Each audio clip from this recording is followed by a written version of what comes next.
પાટણ લોકસભાના કોંગ્રેસ ઉમેદવાર ચંદનજી ઠાકોર ખેરાલુ વિધાનસભા મત વિસ્તારની મુલાકાતે પહોંચ્યા હતા। ખેરાલુ વડનગર સતામલાસણના દેવદર્શને પહોંચ્યા અને આશીર્વાદ પણ લીધા। ખેરાલુ કોંગ્રેસ સમિતિના કાર્યકરો, પૂર્વ સદસ્યો ઉપસ્થિત રહ્યા હતા અને ચંદનજી ઠાકોરનું ફૂલહાર, શ્રીફળ અને શાલ ઓઢાડી સ્વાગત કરવામાં આવ્યું હતું।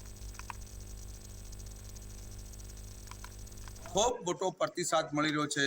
આખા ગામમાંથી લોકોનો ભાવ પ્રગટ થઈ રહ્યો છે।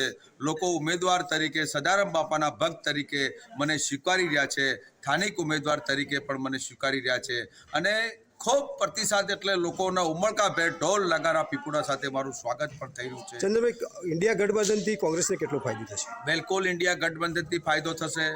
ઇન્ડિયા ગઠબંધનને કોંગ્રેસના 2 મતનો સરવાળો મારીએ તો 50,000 મતથી પણ અમારું પાટણ લોકસભાનું મત ક્ષેત્ર આગળ વધે છે અને સમગ્ર ભારતમાં જે અમારું રાહુલજીની જે નેતૃત્વને છે, જે રાજનીતિ થઈ રહી છે અને એમના નેતૃત્વમાં અમે જે કામ કરી રહ્યા છે અને એ નેતૃત્વને મજબૂત કરવાનું કામ અમે સંપૂર્ણ કરી રહ્યા છીએ અને આગળ વધારીશું। અને અમારા જે ઇન્ડિયા ગઠબંધન આમ આદમી પાર્ટી સાથે કર્યું છે, અમે પણ ભય થઈ અને ચૂંટણી લડીશું।